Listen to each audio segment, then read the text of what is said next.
How are you? Welcome to the podcast. I'm so overjoyed and excited to have you. It's been some time in the making, and I am super grateful that you're able to join me today. Oh, I'm thrilled to be here. And honestly, I've listened to your podcast over the course of the past 2 years and just gotten so much from it. I would love for you to share with us, your beginnings in the wellness world and the wellness community and how that all started for you. so, yeah, kind of out of that studio in Lower Manhattan, Right. and I would bump along in the name of yoga, quite literally, on flights and puddle jumpers, and then trucks and up down paved roads and all the unpaved roads, I should say. Yeah. And there we'd be, in the middle of the rainforest, that kind of opened out on these wonderful surf breaks, and rising with the sun and meditating and doing yoga and cooking local food, just the food that grew there, and practicing and but then without a tremendous amount of kind of sanctimony to it. Also, there was like people were playing music at night and having a glass of wine or two, and there were all sorts of titillating illicit hookups like in random tents and things like that. It was pretty fun. And Bohemian style yoga. Yeah. Pretty much. But really people living kind of their most full, healthy, and inspired life. I'd watch people come down mostly from urban areas, mostly millennial women and professionals who would show up with sort of a gray pallor, and by the end they'd their whole body shape would change and they'd be radiant and vibrant and ready to go back to life with a whole new kind of vigor. So really, I had, as I mentioned, been in the music business, and all my friends had started some like the biggest festivals really in the United States, Bonnaroo and Austin City Limits and etc. So my milieu was sort of backstage at music festivals, but it was really there, kind of in the rainforest of Costa Rica, that concept of Wanderlust was born.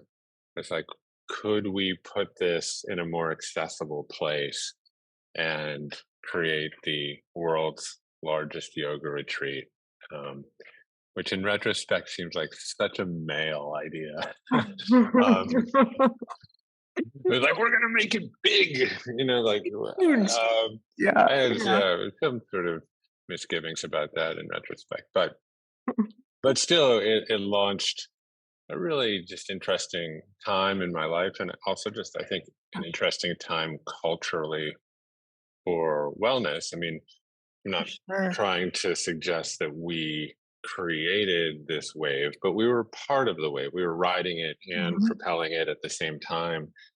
Kind of this idea of pulling together these like organic food and biodynamics and meditation and yoga and music and the arts all into kind of one lifestyle, if you will. And those things seem to very obviously go together now, but in that time, it wasn't as obvious. And when I tried to explain the concept to people, they would just look at me with like a dumbfounded expression, like, huh, what?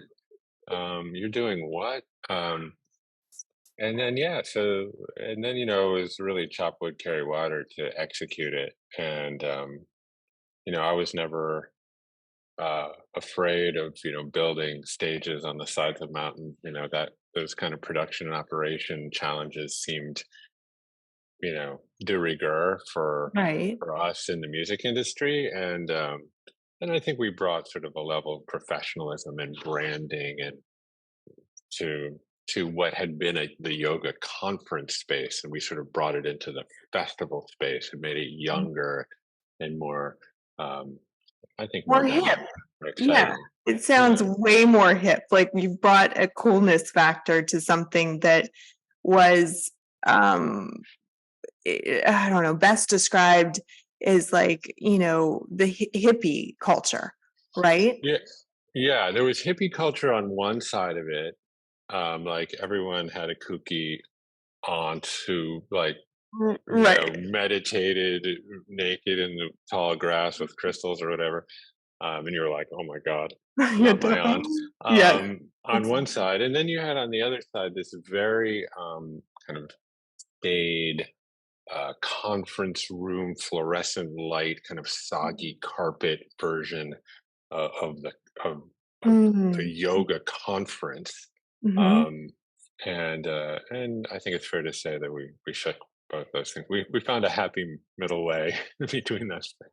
You did. You absolutely did. And I think too, it's like um you were ahead of the time, or you were part of setting up that for, the next wave. Yeah. Because I Well, feel like people started to burn out, they were burning out from their jobs. And as, the 2000s progressed, people were working, 80-hour work weeks, and they were needing to find a space to go and just find themselves again. yeah, I think that was particularly true for women.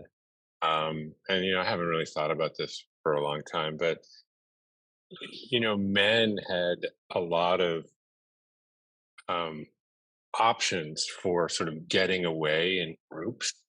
Right. Fishing trips and poker night and golf outings, and there's a lot of those things. But I'm not saying that women had none, but what we saw really, and I can just report as product of direct experience, was the people that came to Wanderlust were largely women that came together in groups, and it was turned into sort of like girls' weekend getaway. We're all going to split a Mm, condo, and we'll share a bed, and we'll get the bunks, and we'll get it all going.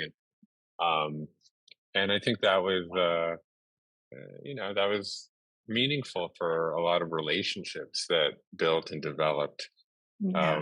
both on the personal side and the business side. I mean, can't tell you how many businesses were born out of relationships that spawned in some fashion at Wanderlust, and there would just be a coffee that happened in the spaces, and all of a sudden there'd be like a new apparel company or a new Uh, yoga mat company or something. So it was cool. y- I totally feel that because I think in those types of environments, especially when you're away and in that kind of retreat space, it's when I feel like your mind, at least for me, for sure, my imagination and my mind and my creative being is more active.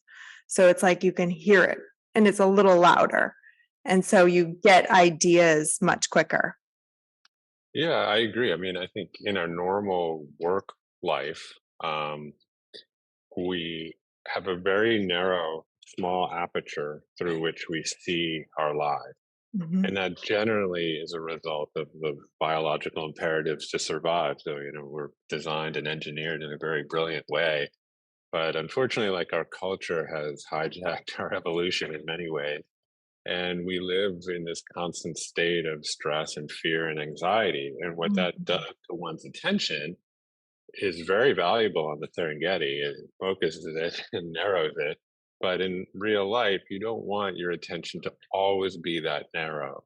And so when you get out and Mm. you're able to essentially release a lot of that environment that creates stress and anxiety, all of a sudden the aperture widens way, way out, and get kind of some form of synesthesia, that sometimes is concomitant with psilocybin trips and stuff like that. Of course, not everyone was on psilocybin at Wanderlust, but just quite naturally, I think people's aperture opened and possibilities became more apparent. And, like what I say is like wisdom comes in the spaces. You really do need to, cultivate those spaces. And it, and create openness for ideas and relationships to form instead of always pushing.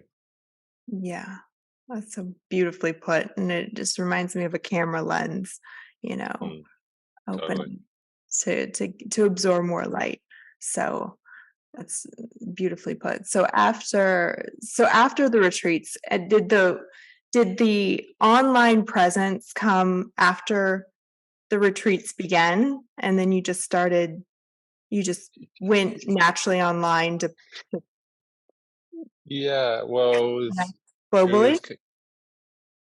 yeah, there was, I mean, there was some fortuitous timing um, to it, and that emerged out of sort of a unfortunate situation in some Mm, ways. I mean, I was a very young, relatively inexperienced entrepreneur, so I raised an inordinate amount of money as we grew Wanderlust, and we grew it. I mean, we scaled it. I think to 68 events in 20 countries at its peak. That mm, was 2016, I think.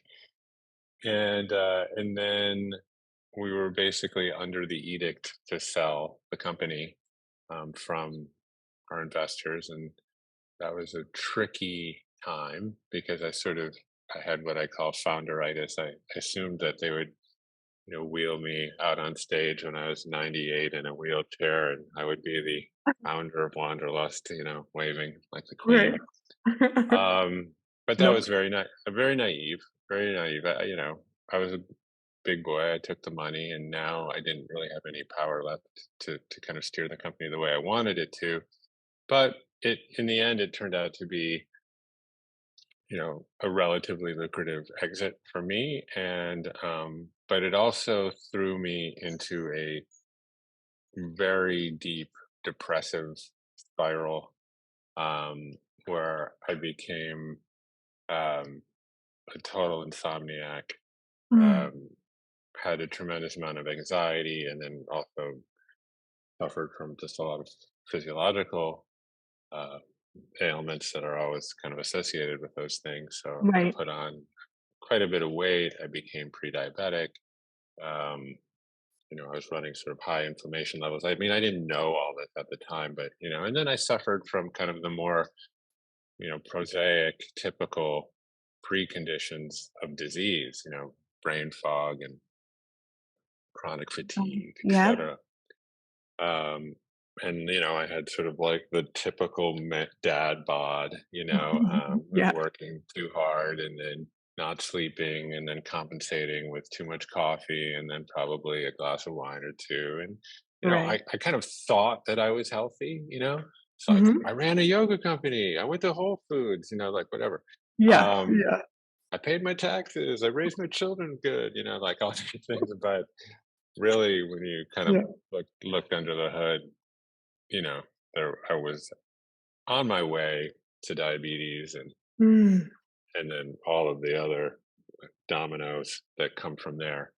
So that Um, was brought on by the sale of the company, like you selling it and then just feeling, because I can relate, but I think I want yeah, people to understand, like, so it's almost like a loss, like you were feeling like, I mean, oh, it was a confluence of a lot of things. I mean, honestly, I was working for those 10 years that I ran Wanderlust with my partner Sean. You know, I was working every day, 16 hours a day, mm, 7 days a week. My travel schedule was insane. We had more events than there were weekends. right, You couldn't even cover all of the events. right. And there was so much pressure to grow the company that all I did, I started it with the best of intentions, but at the end of the day, all I was doing was like traveling to do big marketing partnerships and brand deals, and with Adidas and Mm, Lululemon and Toyota and like all these brands. I was like, whoa, I got so far away from kind of the original intention of it, and not like I was just doing the best I could given the situation that I was in. yeah. um, but I was really honestly just killing myself along the way. I wasn't sleeping at all, and then yeah, and then when that inflection point came where it's like, now you've got to fire all your friends Mm. and and gussy the company up, and make it profitable now and sell it or whatever. Yeah. Yeah. Um, that was kind of the final straw, and I fought it, um, kind of tooth and nail, and it was quite acrimonious, um, and yeah, that contributed to this kind of imperfect storm, I guess I would call it. And it's not like, in a way, because it's so common, and that the symptoms of it are so banal, that we've normalized, feeling like shit. And I was just 100%. Yeah. 100%. um and then subsequently what I've learned is, of course, all these things are progressive, all these diseases of modernity, Mhm. cancer, diabetes, dementia, Alzheimer's, etc.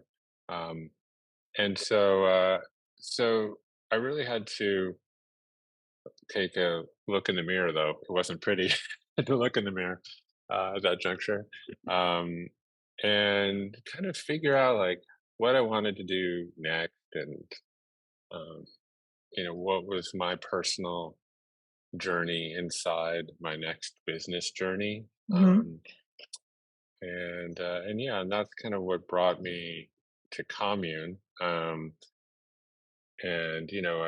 there was a lot of lessons that I learned that I wanted to apply to a new venture, and then also, like, how I was going to treat myself within that venture, and how I was going to structure the venture, and really commit to well-being, not just a company that promoted and well-being and educated around well-being, but also commit to well-being inside the company.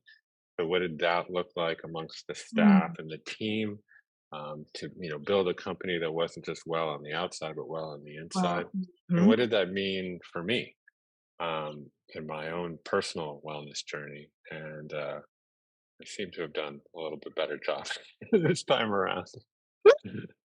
The second time around, eh, yeah, how did you do that? How do you I mean, I feel like, from my experience just in my 2 businesses, e building my team has been the foundation of the spaces. You can build a space, you can create a business that, you know, you you think has all the tools, but if you don't have the team to run it, it doesn't last very long. You will wear yourself out. All the things that you are saying, disease comes pretty quickly. Like, you get sick, you're super tired. I've actually been going. It's so funny you're saying all of this right now, because I feel like you're describing the process I've been kind of going through the past Mhm. few months, and just like there's a breaking point, and there's a breaking point where something has to end and something has to change, and I know it. I'm aware of it. But Yeah. I think we train ourselves over time and refine our intuition there around, when things are working, and when things need to change. I mean, for me, I kind of had sounds ridiculously pompous, but sort of a, spiritual awakening, in my own little minor way. And, I became very interested in Eastern religions and started reading a lot about Taoism and Buddhism, etc. And particularly Taoism and its kind of approach to leadership. I was the guy in the room that always had input. I always wanted to make the final decision. I always thought it was best. Didn't matter if it was like a design meeting or a marketing meeting or a talent meeting. I was in every meeting, making every decision. That was the old me. And that was it was not only stressing out and killing me, it was stressing and killing everyone around me. So, you know, Mhm. you know, the Tao, the Tao Te Ching, talks a lot about leadership. It's actually, aside from being kind of a spiritual book, it's also a book, that's trying to provide guidance around how to lead a country. But you can, apply it in a lot of different ways. And one of the central messages there is, like, love and nurture all things, but don't lord it over them. And so, I tried to create a culture within the company that was very, very decentralized in terms of decision making. And we really focused on like a lot of mission fluency. And once there was fluency around the mission, you could really just let go Yeah. and empower people to make their own decisions. Mhm. And that relieved me of so much work, honestly, that I could become essentially over time non-operational and focus just on the things that I do best, and really flip that script on um, how generally people approach their jobs. People generally approach their work as I'm going to be indispensable, um, but there is great limitation to that approach. You want to make yourself dispensable, really. And I found that to be incredibly liberating for me because I have all this time now to explore curiosities and interview and talk to all these amazing people and then bring them into the commune fold, but also just for my team, you know, they are never trapped within their job. If they think of themselves as dispensable, that allows them to sort of move up within the company because I'm not worried that like Jessica is the only person that can do that job. And Oh, so we've, I you know know, what really you mean. focused on creating systems by which anyone can onboard someone new to do their job within 2 weeks. And so what that does is it creates tremendous mobility, upward mobility, you know, within the company. You know, that said, like we're not a huge company, so you know, um, you That's know, we're just about sort of nurturing the team, trying to promote from within the company and hire at the bottom, and you know, yeah. there's always exceptions, but these are some of the learnings that I've tried to apply.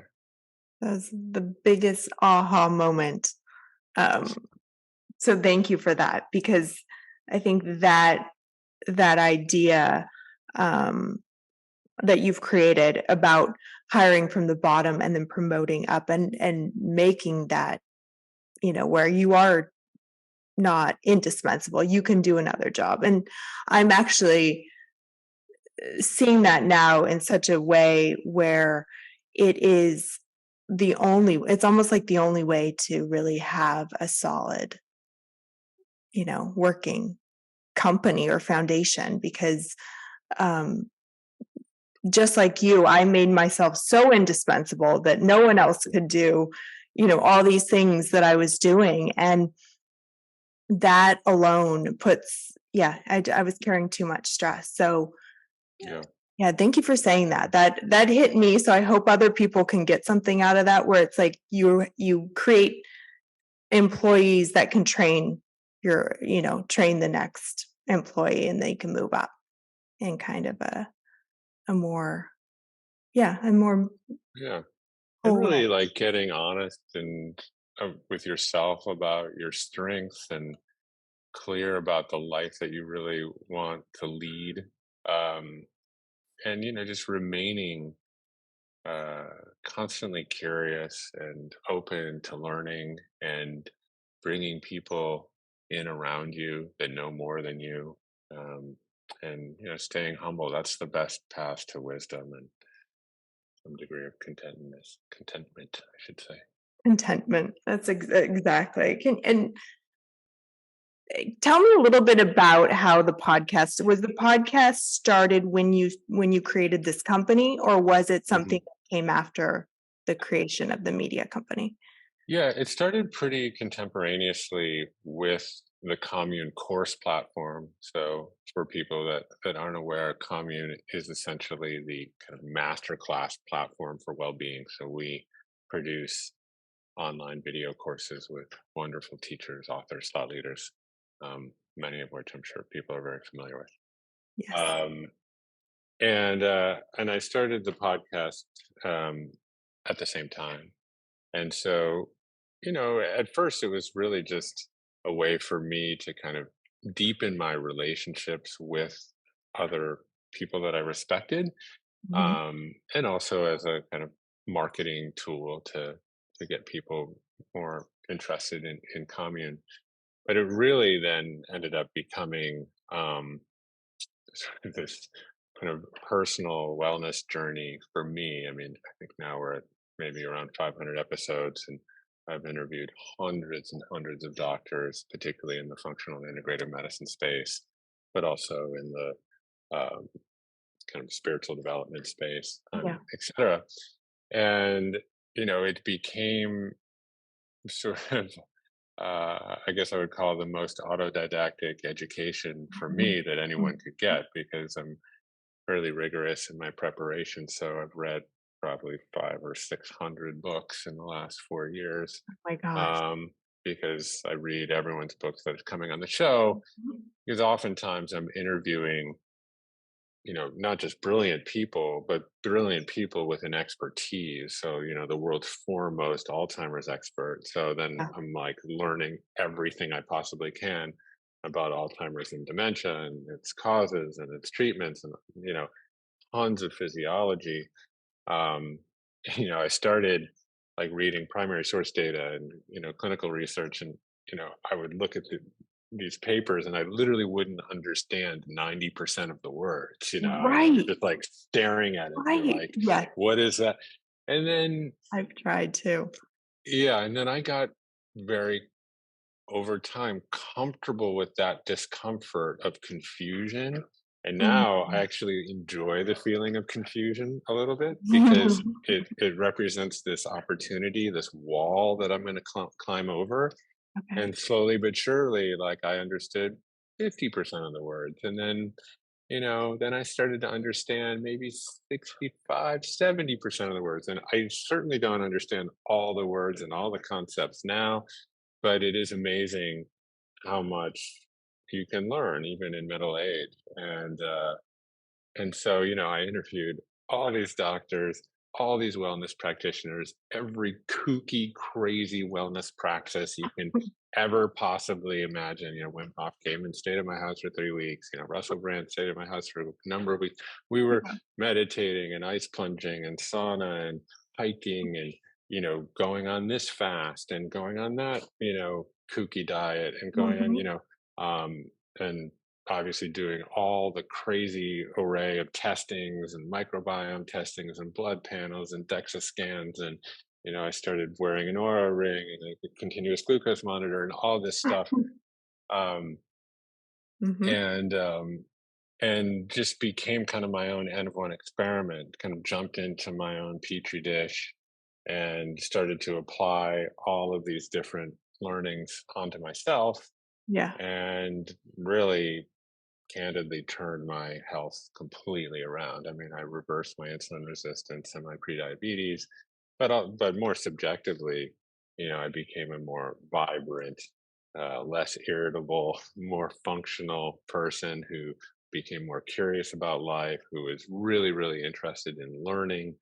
Yeah. I taught myself how to play piano, other things. So, it's yeah, it's been, really just a wonderful journey, and I'm still on it. Yeah. It sounds like the most amazing crash course in how to live a healthy life, especially if you get to, and I found that even through this, my little podcast of just getting to talk to people who have authors of different books and holistic healers and just all their knowledge, because Mhm. it's it's one thing to read a book and it's another thing to then speak to the person and get that kind of one-on-one information. So I can only imagine having that, that experience with having them stay with you, or that, yeah, I can only, I'm in Yeah, awe. That would be and amazing. I feel yeah, like I it's would been love a that. very unique situation. So to add a little more context there, so my wife and I, when we started Commune, um, I really didn't want to launch a media company that was just in some nondescript Hollywood building, that you film against the seamless in a windowless room and wouldn't get Right. like, you know, craft services and, put the talent up at a Lowe's or something like that. That was just not interesting to me. So my wife and I bought this 10-acre property up in Topanga, kind of up in the Santa Monica Mountains near Malibu for people that need that Yeah. orientation. And we built this property out into a retreat center and a production facility and kind of this crazy sustainability lab. There's cabins everywhere and yoga shalas and meditation perches and gardens and composting toilets Nice. and all this whole thing. Um, and this is where we shoot content and host talent. And so it's an unbelievably bucolic setting and it's, Mhm. right in the backbone of the trails there. So, you can walk out of the property into 35 miles of trails Yeah. and but it's still you know surprisingly close to Los Angeles, so it's very convenient for people. So Gabor Mate and all these people, Byron Katie and Wim and Deepak and Marianne Williamson, and all these incredible teachers have come there and stayed there, and then we're all staying there together, the whole production team and director and producer and the talent people, because there's a lot of um, availability from a bed's perspective. And so, we all wake up together and have breakfast and Mm. cold plunge and sauna and, you know, and so it creates a whole nother level of intimacy when you're creating the content because they basically just saw you naked. No, I mean, not really, but you know what I Right. mean. Right. Right. And but or you've gone off script and you've learned something really interesting and practiced. And so that's been really a completely unique kind of experience. Right, for sure. It's one thing to like learn about, cold plunging or deliberate cold therapy on a video. It's another thing to be in the plunge with Wim Hof and, for 2 weeks. So, Yeah. That, um, so that was an interesting way to jump in on my own journey, was yeah. just having so much direct access um, to people. And, honestly, it's like, the deal. There's a lot of specious claims in the wellness world. So I always Mhm. call it, I have to, sift through the Okay. grift and, uh, does this supplement just, give me a relatively expensive urination? Or is it like actually bioavailable here and I'm actually So, absorbing it or yeah. whatever. And Yeah. so So, that's been part of the process of like, okay, yeah, this has some, there's some evidence-based science here with this. This thing seems a little crazy and kooky. Maybe I'll try it, but I'm not drinking my own urine, God damn it. no, no, no. When did that become a thing? I'm sorry. I can't get on that bandwagon. I'm like, Yeah. I'm out. But what would your, so if you've tried so many things, what is supplement wise, let's say, Hmm. what can you say has worked for you? You know? Yeah. I mean, so I have a very, what I call my good stress protocols. So trying to just kind of flip the script a little on the idea of stress. Obviously, chronic stress in our modern society is a very bad thing, but there's kind of what I would call good stress or stress, which are deliberate self-imposed stressors that we apply on ourselves that confer a health benefit and that realign us with our adaptive mechanisms and Mm. with our biology and our evolutionary advantages. We all evolution happened over hundreds of thousands of years or millions of years if you want to go back to primates. And we have these adaptive mechanisms that have developed over such kind of unfathomably long swaths of time. And then but culture is so fast that it's essentially turned our adaptive mechanisms against ourselves and rendered them maladaptive. And there's Mhm. so many examples that you can point to with this, with obviously, our overabundant nutrient deficient food system, or Yeah. our, exposure to light on a 24/7 basis with on-demand entertainment Mhm. and screens, etc. But even like chairs and shoes and thermostats and all the things that we do in the name of convenience and comfort. Right. Yep. Um, and we really, if we really want longevity and good health, then we need to approach our lives of like, we need to realign ourselves with how we evolved. And so how do we do that? So that's kind of the bigger lens through which I see all my health protocols. you know so as it applies, specifically to supplements, what I try to do is like analyze, well, what do humans need to evolve, like need to be healthy? In what situations did we evolve? So we were essentially like opportunistic omnivores. We kind of ate what we could, for tens of thousands of years as we foraged and hunted and gathered. And where are there now deficiencies in our modern culture that I need to supplement for? Mhm.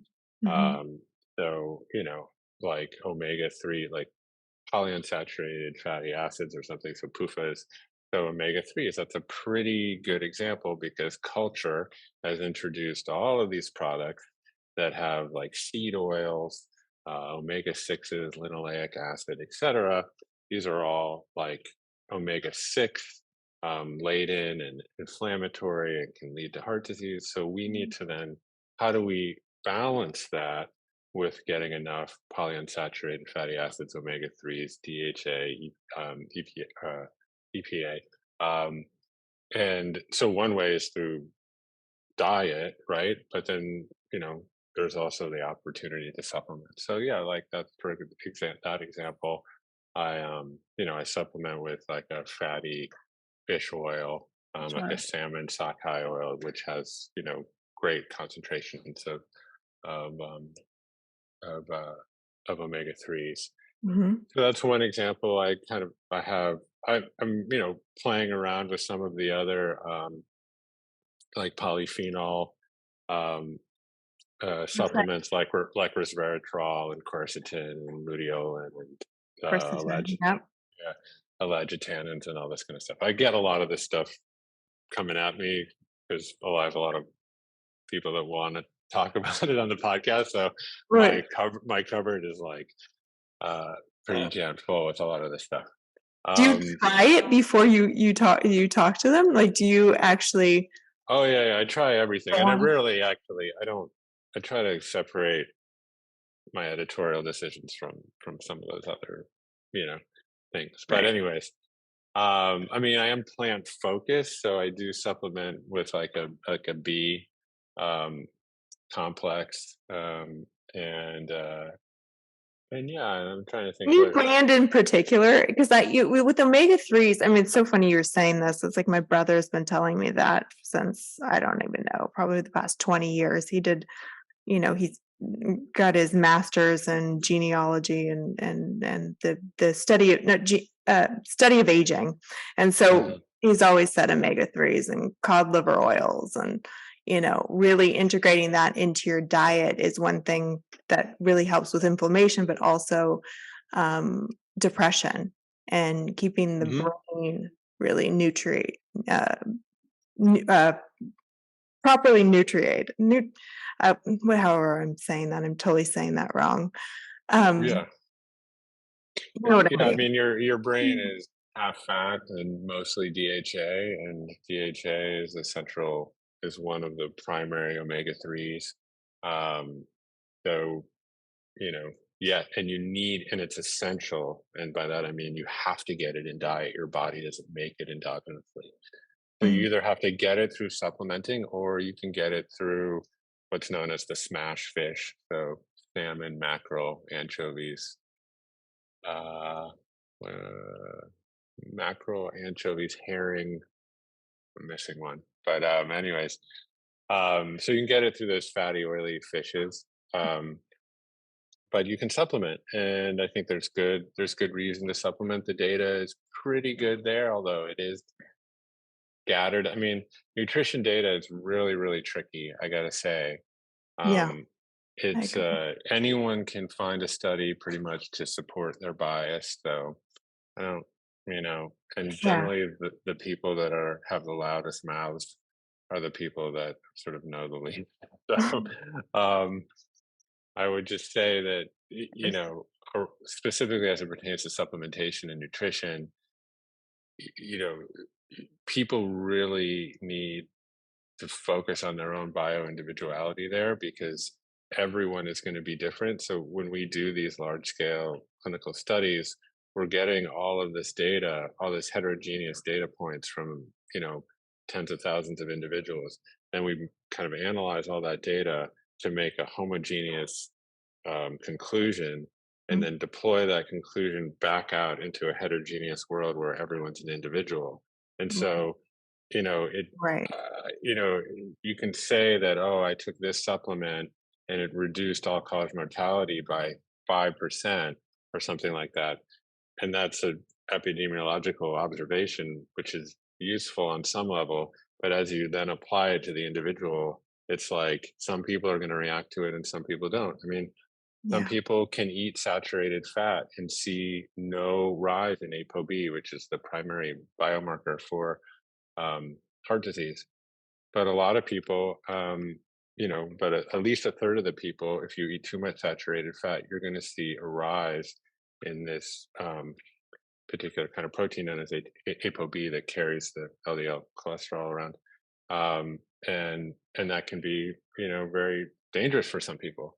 So this is, why we need more precision medicine, why medicine 3.0, as Peter Attia calls it, mm, is focused, very much on the individual. And I think it's important for people to know that. But, generally, like, I have my praxis. I'm a intermittent faster, so, I eat at a, condense all the consumption of my food in an 8-hour period between 11 and 7. I'm not right. like neurotic about it.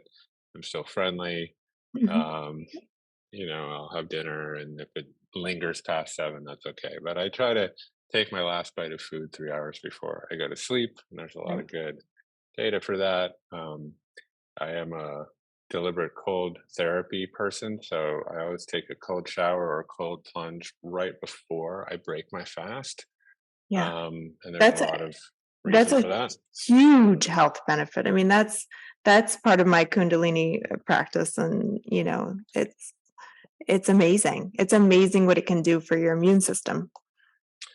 Yeah, it's amazing for immune system and just also for upgrading like core metabolic rate. And particularly if anyone is interested in losing fat, one of the most incredible techniques that Yeah. I've applied is to adopt a cold water therapy and apply it prior to eating your first bite of food in the morning. Um, Obviously, you've just slept, and so you're in a very uh, low blood glucose state. And then Right. when you get into a cold shower, your core body temperature is going to plummet, and the thermostat in right here, sort of above the roof of your mouth, will go off and tell your body to raise your core temperature back into that Goldilocks zone around 98.6. And in order to do that, you need energy. In order to make the energy, you need fuel. So your body goes and looks for the fuel. But in the morning, after you haven't eaten for 8 hours or 10 hours, or in my case, 16 hours, there's no glucose around. Um, and so there's nothing left to do except oxidize fat for the production of Oh energy my to gosh. warm the body back up. Yep. And once you start to like untangle all this physiology and all the mechanisms, all this stuff becomes kind of, it's not like kooky, crazy science, it's just like, and then you just kind of start to experience it yourself when you apply it. But, that's been a big protocol for me, like cold showers in the morning before I eat. And then, just overall, being mindful about what we eat, just it's nothing new. But for me, it was, really like a the adoption of a low glycemic diet because I was pre-diabetic. So Mhm. it was focusing on um, obviously reducing carbs, particularly empty or naked carbs, but not all carbs because fiber is a carb and that's very important. So people should eat fiber, and we don't want to demonize carbohydrates. They're the Right. source of life, and they're a preferred energy source in the body. Right. But we don't want an overabundance, particularly of refined uh, carbs and donuts and bagels and ice cream and pizza and potato That's chips and stuff like that. what the kids eat. That's what my kids eat. I feel like I can't, I legitimately cannot seem to avoid it. No matter what I try, no matter where I shop, what I try to integrate. I mean, what has your experience been with that and having children and being a father and trying to guide these little beings? I don't know how old your kids are, but how do you instill these ways of living into them naturally without force? Yeah, I mean, my going on is that they'll never listen to me, but they'll never fail to imitate me. um, so, for example, I have three teenage daughters growing up in LA, so Okay. kind of anxiety is a prerequisite for that state of being, Yes. and um, you know, I'll sit down and talk to them as supportive dad, and I'll be like, listen, you know I've had anxiety in my life too, and I'm just Mhm. older, so I've been able to accrue more tools, to manage my anxiety. And they'll look at me and they'll be like, dad, don't you dare fucking say meditation. Like and so I have to be careful because they don't want to hear from me. But then of course then I like you know going into my daughter's room because like her phone is going off or something like that, and I want to turn off her alarm or something, and then I notice her phone and there she has a meditation app on her phone, so there you go. So I think, you know, children, they don't want to be fenced in, they don't want to be told what to do. They want to Right. discover things on their own. So the best thing a parent can do is really to lead by example and to walk an honorable, like, jagged path, but that there are footsteps in which to follow. And I feel that that's been the best path for me, anyways. Yeah. Yeah, the anxiety. What's interesting about this generation, though, is and teenage girls typically are my audience, and they're my customers, and they are searching. We get a lot of teens and 20s, and they're just searching. They feel very lost, a lot of anxiety, a lot of depression, mental stuff. And I could relate in some ways, but at the same time, I don't feel like at least for me, my teenage years was riddled with anxiety. It was kind of not. It was N- it was a little Yeah. easier, it feels, than what. And I was definitely not aware of mental health and thinking all these things were, wrong, or that wasn't really in my mindset back in the 90s when I was a teenager. So I don't know. Yeah, well, I think we grew up with less um, kind of incessant comparison Yeah. in our lives. We didn't obviously have social media, so there wasn't some you know crafted image of perfection against which to measure ourselves and then feel like we had to address our perceived deficiencies and warts and foibles Right. all It the was, time. yeah, that's true. It was on a magazine cover versus your girlfriend that you go to high school with. Yeah, and it wasn't like all day, every day Right. inundation. Right. So I think there's that. There feels like there's kind of more existential threat in the world now. There seems like there's more that we can't sort of disagree without being disagreeable. It's just the world seems to be a more inflamed place. Um, and I think, and I think that's true kind of sociopolitically, but I also think it's true in the physical body. I mean, every statistic would lead us to believe that um, that these rates of kind of mental disorders and their associations with chronic disease have just been cresting over the last 20, 25 years. And there's so much evidence now emerging that a lot of these mental disorders have a metabolic component to them. Mm. That there's been a number of books that have been written over the last couple of years. Chris Palmer from Harvard and Uma Naidu, and very, very respected doctors that have made the direct connection between kind of our food systems and how our children eat Yeah. and their mental condition. And we could spend a couple hours talking about that, but Oh, yeah. um, but so I think we're in a very tricky time, that has, you know, obviously all sorts of landmines and then sort of glittering stars of hope Mm. too.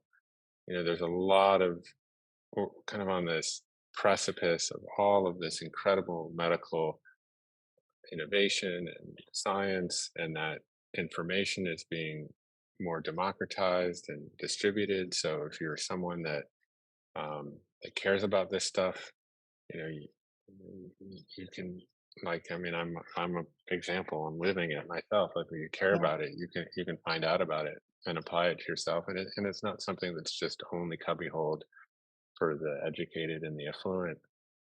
Many of these protocols are free. It's just free to take a cold shower, pretty much.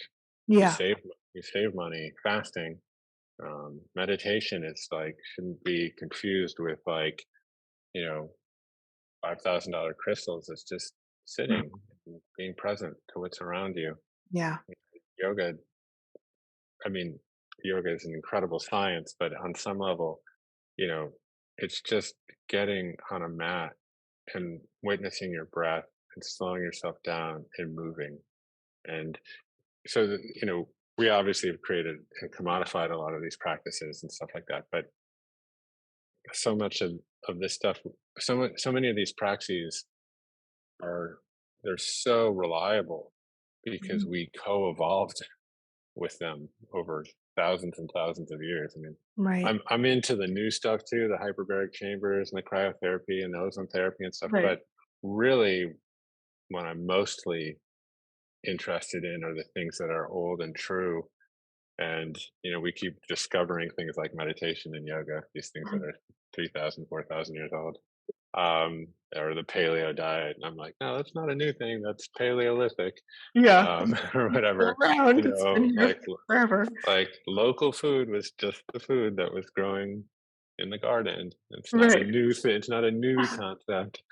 Um, sitting around the fire and being in community is Yeah. something that our ancestors did for tens of thousands of years. You know, I Yeah. just read this study coming out of BYU that was talking about, like, loneliness and the connections between loneliness and chronic disease. And the headline there was that loneliness is equivalent to smoking 15 cigarettes per day. What? Yeah. Oh my gosh. Or being an alcoholic, and it had the same risks as obesity. So, you know, um, Oh, that but and that it makes loneliness is sense. such a cultural artifact of modernity. We never used to be lonely. We're not Yeah. we're wired actually for community, like 100%. literally Yep. literally wired that way for all sorts of purposes or all sorts of reasons. Which is the way that we developed and the way that we women bore children and all this kind of stuff required community. Um, but then we get into modern society where we celebrate the individual and individual accomplishments and great athletes and business leaders, and now it's like, we look as we kind of trudge into this Mm. political season again, and it's not like we're sort of like electing an emperor or something, you know specifically. you Even know look, our yeah. founding framers, like, chose the word president for a reason, because they were repudiating George III and this notion of a monarch and a king, they wanted Right. to pick the lowliest title possible. There's like, this is someone who just presides. We don't even really have to know his or her name, Right. like, and Right. now it's like all we can hear about is like It's Trump all and it's whatever. all it's been Yeah, about since I feel yeah, like 2016. yeah, 2016 is all the political it's just been, yeah, it's been absolutely yeah, overwhelming for all of us. yeah.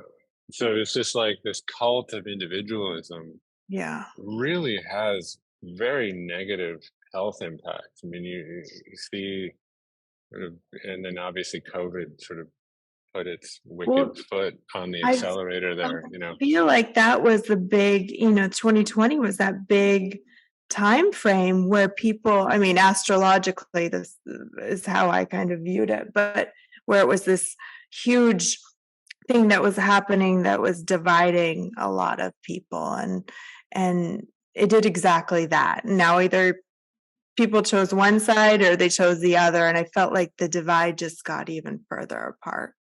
So yeah, people who were um, distancing themselves and isolating and doing all those things were over here. And then there were this whole other kind of group that was doing just the opposite. So it was almost made it, in my own personal life, it was like there were people that didn't allow people over if mhm, you weren't vaccinated. And so it just created this huge divide. And so yeah. it was really It, interesting to see where it's going to head, into the future, how with this gap. yeah, I mean, it doesn't appear to be on a particularly healthy trajectory. I mean, basically, like the attention economy or the persuasion economy, it sort of has engineered that level of polarization because it relies on hyperbole and sensationalism Mhm. and lack of nuance. And so it's geared around leveraging human negativity bias and editorial bias, et cetera, for Right. the accrual of views and engagement, and which is essentially advertising revenue, or you know, or influence or whatever. So this is the world that we're living in, is one that's kind of engineered for extremes, and it seems to reward the extremes, which is antithetical to health. Health always clusters in the middle, everywhere you look. Mm. Like if you look out into nature, Mhm. health is characterized by biodiversity and not by four cash crops, or the fact it's characterized by a plethora, a multiplicity of species, and not just like cows, chickens, and pigs and Mm. humans. And that's kind of where we are. Yeah. In economics, it's like Yeah. it looks like a bell curve, where it has distribution of wealth across the middle class, not like three dudes that own more collective wealth in the body of 50%, Mhm. combined. Yes, So this is so where we're going. We're going constantly more extreme, but health is always here in the middle. And you see that obviously in the physiological body, where it's like you're always trying to balance, create homeostasis, whether that's like with your glucose levels or with your neurotransmitter levels or any biomarker or metric that you look at. You're always trying to, you know, foster this sensitive balance in the middle. The middle Mhm. is representative of health. It's representative of balance in every system in the universe. Yeah. And the more that we move away from the middle, and this is why the Buddha had the whole philosophy of Buddhism is the middle way. So every time we see culture or our physiology or plant life or animal life move towards the extremes, that is almost always a representation of dysbiosis or imbalance or disequilibrium. So You couldn't have said that any better. So it's like the microcosm and the macrocosm. So it's almost like the inner being, we are a representation of what the outer being, right? The outer existence. yeah, So no, I mean all of us, we're all a miracle. We're all, yeah. every single individual organism is this. delegated adaptability of millions upon millions of years of nature's brilliance, and then here we are, and really nature or the universe really experiences itself through each one of our organisms, and it literally, as we live and then die, the our information, that which makes us up, is harvested by nature, and then Mm. that selects for the best of us, and then and then keeps iterating. And Yeah, so, it's amazing. It's a little it is. philosophical, No, but I know. I feel like I could talk to you for hours. I had just about so many existential ideas and topics, but we only have a short amount of time. And yeah, I loved this conversation. I truly did. Thank you so much for taking the time. And I I it's so funny you spoke about the place in Topanga, because everything that I've been doing here at Casa, which is on 10 acres in Agora Hills, is oh, is strived to where you guys are there, right? So what you're doing there is what my vision was several years ago.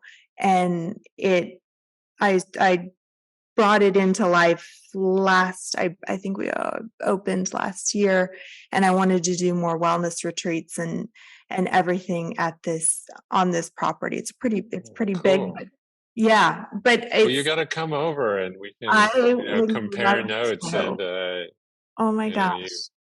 we built some really beautiful little cabins and things like that. So I'm happy to share those designs and stuff. Oh, I would love to see it. I mean, it's I don't know where this vision came from, but when it came, it was like Muse, the actual retail space, was not the original vision, but I knew I had to start smaller. So that's where I started.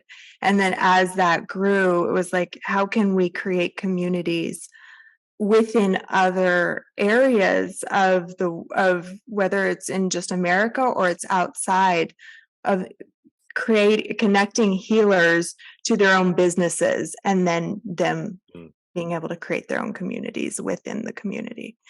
Yeah, So beautiful. It's a beautiful I'm vision. all Yeah, about community building and everything you're doing. So thank you so nice. much. Yeah, it's great to be with you, and I hope we can be together in four-dimensional space-time.